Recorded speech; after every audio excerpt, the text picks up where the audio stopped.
Something happened inside a server room in Mountain View that the scientific community is still trying to find the right language to describe, not the language of press releases or earnings calls, the language that physicists reach for when the thing they are looking at stops fitting inside the categories they were trained to use. There were no explosions, no moment of sudden revelation in a crowded auditorium, no single scientist standing at a whiteboard with the answer.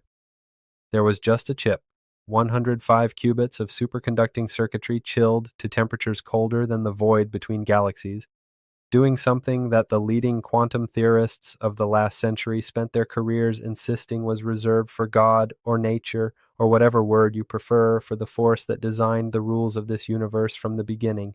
And when the results came back, the researchers didn't go to the press. They went back to the equations, then back to the results, then back to the equations again, because what Google's quantum AI division had just demonstrated didn't merely advance the frontier of what machines can compute. It crossed a threshold that physicists have a specific weighted term for, a term they had been careful for decades not to use prematurely. This is the story of what Google's quantum AI just did, and once you understand the full architecture of what happened, the Nobel Prize it triggered, the $10 million it just unlocked, the life sciences it is about to permanently rewrite, and the specific moment when a machine crossed from impressive to genuinely measurably beyond classical reality, the word godlike will make a precise kind of sense, not because it is hyperbole, because it is the only word that accurately describes what it means when a machine begins doing things that the physical laws governing every computer ever built say should be impossible. Let's go back to the beginning. For as long as modern physics has existed, there has been a gap between what we can observe and what we can compute, a gap between what we know governs the behavior of matter at the smallest scales and what any machine built from silicon and copper and classical logic gates can actually calculate. The gap has a name. It is called the quantum simulation problem, and for decades it stood as the single most significant unsolved challenge at the intersection of physics, chemistry, and medicine. The problem is this: the behavior of electrons in a molecule, the quantum mechanical dance that determines how two atoms bond, how a protein folds, how a drug molecule recognizes a target receptor in the human body, is governed by Schrödinger's equation, a beautiful piece of mathematics that describes quantum states with complete precision. But solving it exactly for any system larger than a handful of atoms requires a number of calculations that scales exponentially with the number of particles involved. For a molecule with 50 electrons, the number of variables in the exact quantum description exceeds the number of atoms in the observable universe. Classical computers deal with this not by solving the problem, but by approximating it, by simplifying the quantum mechanical behavior of electrons into something manageable, something tractable, something wrong enough to matter, and wrong, in chemistry, has a cost. Every approximation introduces error. Sometimes the error is small enough to ignore. Sometimes, often, in the case of drug discovery, it is large enough to mean that a compound that looked perfect in simulation fails catastrophically in a clinical trial. The global pharmaceutical industry spends over $2 trillion per year on research and development. A conservative estimate from the Wellcome Trust puts the fraction of that waste attributable to the limits of classical molecular simulation in the tens of billions. That is the gap. That is what Google was chasing. That is what, in late 2025, it crossed. Before the result, the numbers. Because without the numbers, the magnitude of the crossing doesn't land the way it should. Google's Willow chip has 105 qubits, not transistors, not classical bits with a value of 0 or 1. Qubits, quantum mechanical systems that can exist in superposition, simultaneously representing both 0 and 1 and every probability distribution between them until the moment of measurement. When 105 qubits are placed in superposition, the Hilbert space they span, the mathematical space of all possible quantum states they can collectively represent, has a dimensionality of 2 to the power of 105, a number so large it exceeds the estimated number of atoms in the observable universe by more than 30 orders of magnitude. In under 5 minutes, the Willow chip ran a benchmark calculation that the fastest classical supercomputer on Earth, a machine the size of a warehouse consuming megawatts of power, would require 10 septillion years to complete. 10 septillion, a 10 followed by 25 zeros. The universe is 13.8 billion years old. That supercomputer would need to run for a period of time that makes the current age of the universe look like the first second of the first day. This is not a small refinement. This is not an incremental improvement. This is the resolution of a hardware problem that had haunted the field for 30 years. But the benchmark was not the achievement that mattered most. The benchmark was the proof of capability. The achievement that mattered was what Google did with that capability next. In late 2025, published on the cover of Nature, Google's quantum AI team announced the quantum echoes algorithm, technically known as the out-of-time order correlator, the first algorithm in the history of quantum computing to demonstrate verifiable quantum advantage in a real-world scientific task. Not a synthetic benchmark designed to show off hardware, an actual scientific problem with actual physical meaning. The algorithm computed quantum interference phenomena inside real molecules, the same phenomena that govern how drugs bind to proteins, how electrons transfer energy in photosynthesis, how life itself converts light into chemistry. And it ran on Willow 13,000 times faster than the best classical algorithm on one of the world's fastest supercomputers. A study published in Nature confirmed it. Peer-reviewed, replicated, verifiable. The first time in history that a quantum computer had done something scientifically useful that no classical computer could reasonably do. The phrase for this is verifiable quantum advantage. And for the people who have spent their careers in this field, it is the equivalent of the Wright brothers lifting off at Kitty Hawk. Not yet a commercial airline, unmistakably, undeniably flight. Before the result, the numbers. Because without the numbers, the magnitude of the crossing doesn't land the way it should. Google's Willow chip has 105 qubits, not transistors, not classical bits with a value of 0 or 1. Qubits, quantum mechanical systems that can exist in superposition, simultaneously representing both 0 and 1 and every probability distribution between them until the moment of measurement. When 105 qubits are placed in superposition, the Hilbert space they span, the mathematical space of all possible quantum states they can collectively represent, has a dimensionality of 2 to the power of 105, a number so large it exceeds the estimated number of atoms in the observable universe by more than 30 orders of magnitude. In under 5 minutes, the Willow chip ran a benchmark calculation that the fastest classical supercomputer on Earth, a machine the size of a warehouse consuming megawatts of power, would require 10 septillion years to complete. 10 septillion, a 10 followed by 25 zeros. The universe is 13.8 billion years old. That supercomputer would need to run for a period of time that makes the current age of the universe look like the first second of the first day. This is not a small refinement. This is not an incremental improvement. This is the resolution of a hardware problem that had haunted the field for 30 years. But the benchmark was not the achievement that mattered most. The benchmark was the proof of capability. The achievement that mattered was what Google did with that capability next. In late 2025, published on the cover of Nature, Google's quantum AI team announced the quantum echoes algorithm, technically known as the out-of-time order correlator, the first algorithm in the history of quantum computing to demonstrate verifiable quantum advantage in a real-world scientific task. Not a synthetic benchmark designed to show off hardware, an actual scientific problem with actual physical meaning. The algorithm computed quantum interference phenomena inside real molecules, the same phenomena that govern how drugs bind to proteins, how electrons transfer energy in photosynthesis, how life itself converts light into chemistry. And it ran on Willow 13,000 times faster than the best classical algorithm on one of the world's fastest supercomputers. A study published in Nature confirmed it. Peer-reviewed, replicated, verifiable. The first time in history that a quantum computer had done something scientifically useful that no classical computer could reasonably do.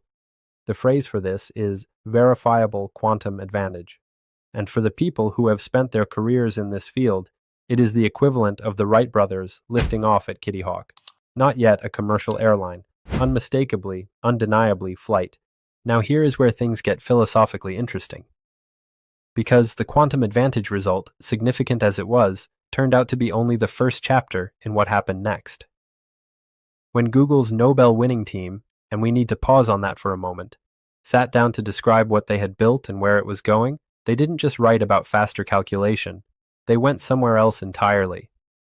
In May 2026, Hartmut Neven, the founder and lead of Google Quantum AI, announced Replica, the research program at the intersection of life sciences and quantum AI. A $10 million commitment to 5 leading universities, Harvard, UC San Diego, UC Santa Barbara, the University of Arizona, and a 5th partner, with a single stated goal to apply quantum science and AI to the life sciences in a way that could, in Neven's own framing, redefine what is knowable in biology. Read that again. Not what is computable, not what is tractable, what is knowable.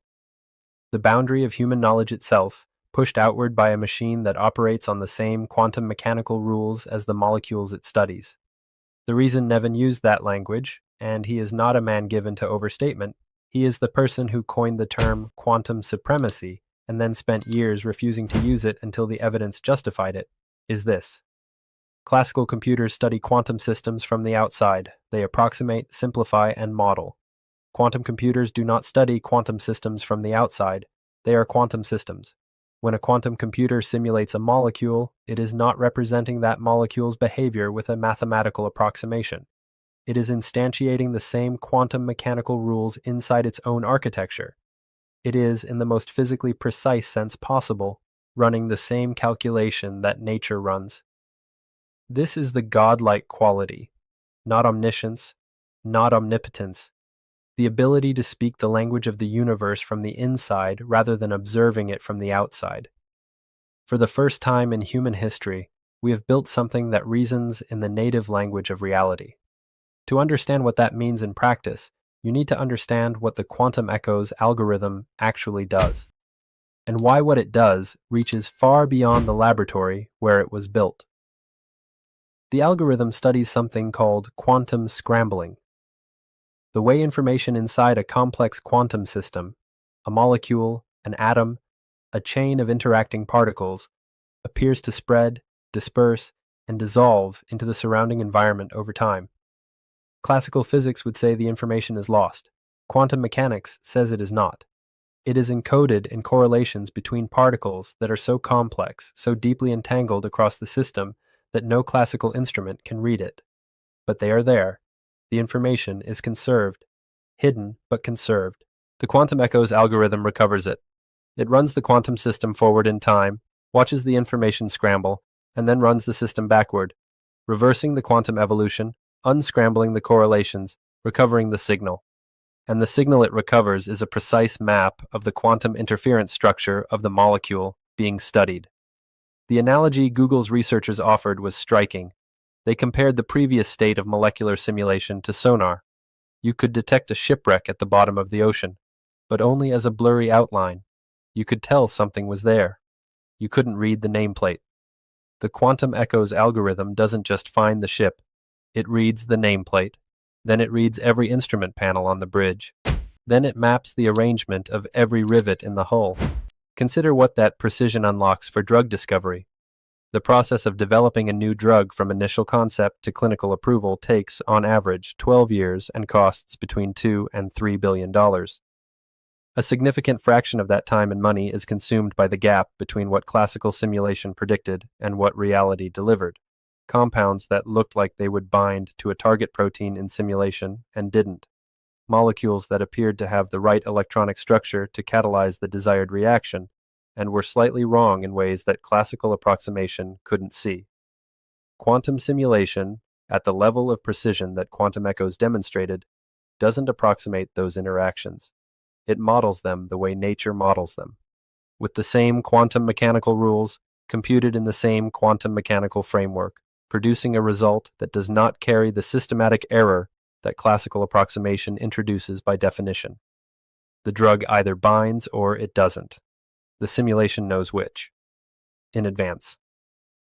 Before the first synthesis, before the first animal trial, before the first $100 million investment in a compound that classical computers said was promising, and reality said was wrong.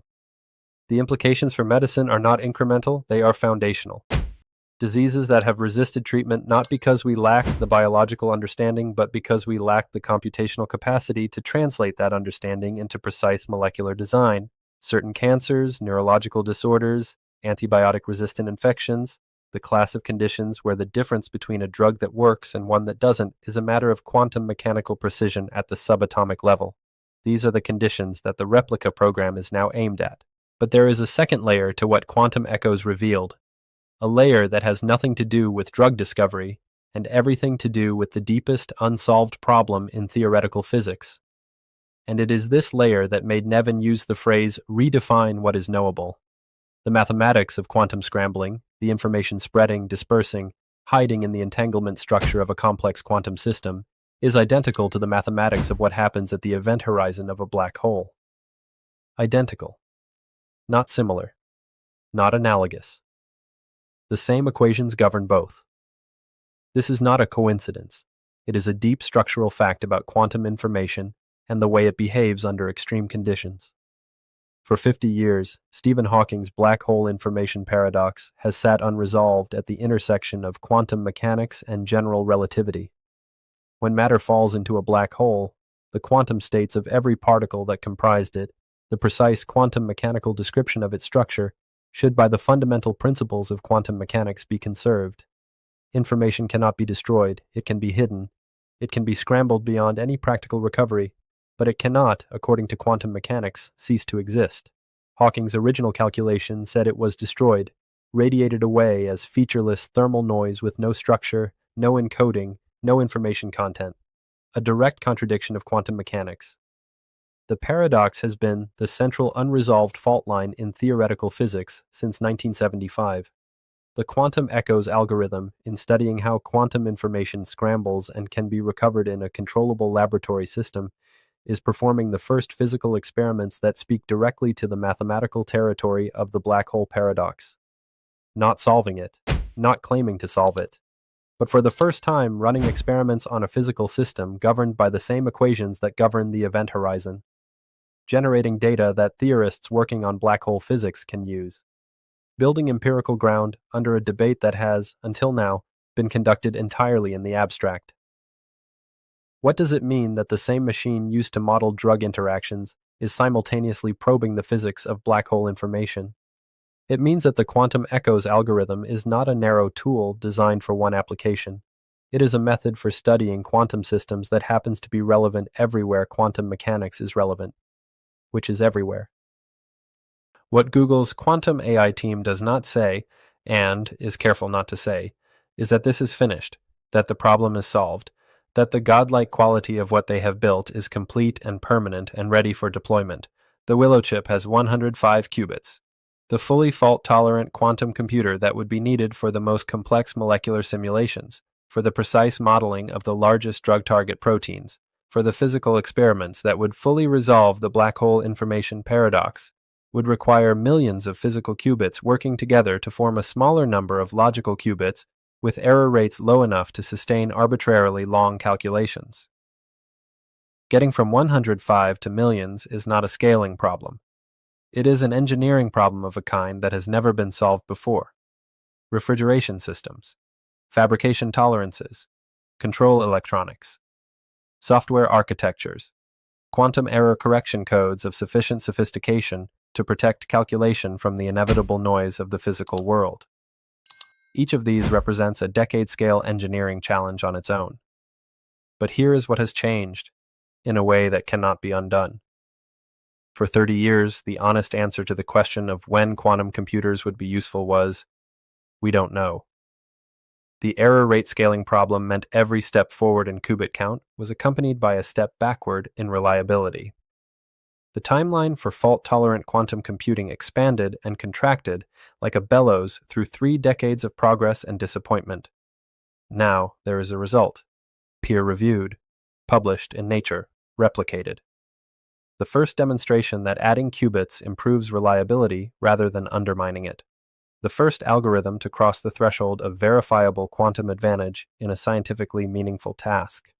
The first Nobel Prize awarded to the researchers whose foundational work in superconducting qubits made all of it possible, Michel Devoret, John Martinis, and John Clark, the 2025 Physics Nobel laureates. A recognition from the oldest scientific institution on Earth that what Google built is not a clever demonstration. It is a new category of technology, IBM is watching. Microsoft is watching. China, whose own quantum computing programs represent one of the most significant state investments in the history of science, is watching. The race is real, the finish line is not yet visible, but the direction is, and that is what changed more than anything else. And then there are the questions at the very edge of what this implies. Hartmut Neven described the replica initiative with a sentence that deserves to be held at arm's length and examined carefully.